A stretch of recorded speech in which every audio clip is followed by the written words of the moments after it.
الحمد لله رب العالمين والعاقبة للمتقين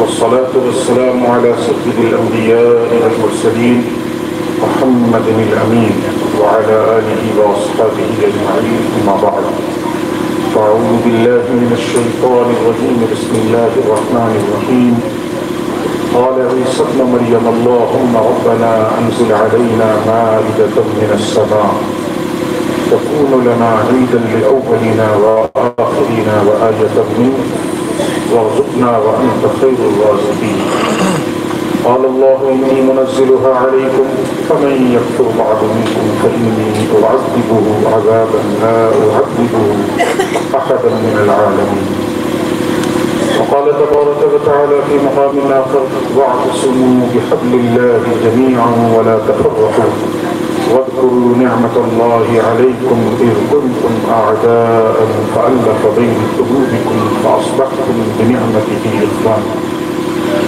وقال النبي صلى الله عليه وآله وسلم مثل المؤمن في تبادلهم وتراحمهم وتعاطفهم كجسد واحد إذا اشتكى منه عضو تداعى له سائر الجسد بالسهر والغمة آمنت بالله ورسوله صدق الله مولانا العلي العظيم وصدق رسوله النبي الأمين الكريم ونحن على ذلك لمن الشاهدين والشاكرين والحمد لله رب العالمين.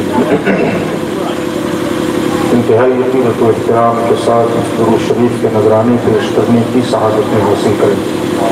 اللهم صل على سيدنا وشفيعنا ومولانا محمد وعلى آل محمد بعدد كل حسنه وجماله وبارك وسلم والصلاة والسلام عليك يا رسول الله وعلى آلك وأصحابك يا سيدي يا حبيب الله صلى الله تعالى عليه وسلم. عید میلاد النبی کی مناسبت سے یہ محفل سجائی گئی ہے. ان لوگوں نے بھی اس محفل کے انعقاد و انتظام میں احترام میں حصہ لیا ہے. پروردگارہ رسول رحمت للعالمین کے صدقے اپنی رحمتوں سے ان کی دنیا اور آخرت دونوں سنوار دے. جو لوگ حاضر ہوئے اللہ سب کی حاضری قبول فرما لے. سبوں کی نیک اور جائز تمناؤں کو اللہ پوری فرمائے. جو لوگ کسی سبب سے حاضر نہ ہو سکے اللہ رب العزت نبی رحمت کے فیضان سے انہیں بھی مالا مال فرمائے.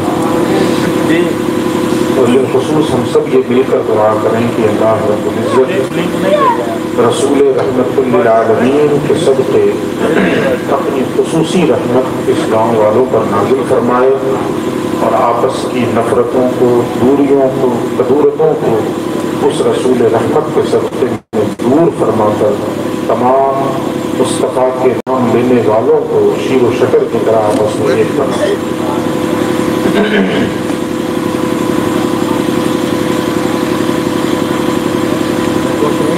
دو مقامات سے آج کی گفتگو کے لیے میں نے قرآن حکیم کا انتخاب کیا ہے. ایک سورۃ المائدہ. اللہ رب العزت نے حضرت عیسیٰ کی ایک گزارش کا یا یہ کہہ لیں کہ دعا کا تذکرہ فرمایا. حضرت عیسیٰ نے اللہ سے دعا کیا, اس کا ذکر ہے قرآن کریم میں سورۃ المائدہ کے اندر. حضرت عیسیٰ کہتے ہیں اللہم ربنا انزل علینا مائدۃ من السماء. اے اللہ, اے ہمارے پروردگار, آسمان سے ہمارے لیے دسترخوان نازل فرما دے. دسترخوان اتار دے, کھانے پینے کی چیزیں آسمان سے ہمارے لیے اتار دیں. ظاہر ہے کہ اس سے پہلے بھی اللہ رب العزت کا دستور یہی تھا, اس کی سنت یہی تھی کہ وہ آسمان سے ہی لوگوں کے کھانے کا اہتمام اور انتظام فرما دیا کرتا تھا. جس کو سورۃ البقرہ میں کہا گیا انزلنا علیکم المن والسلویٰ کلوا من طیبات ما رزقناکم.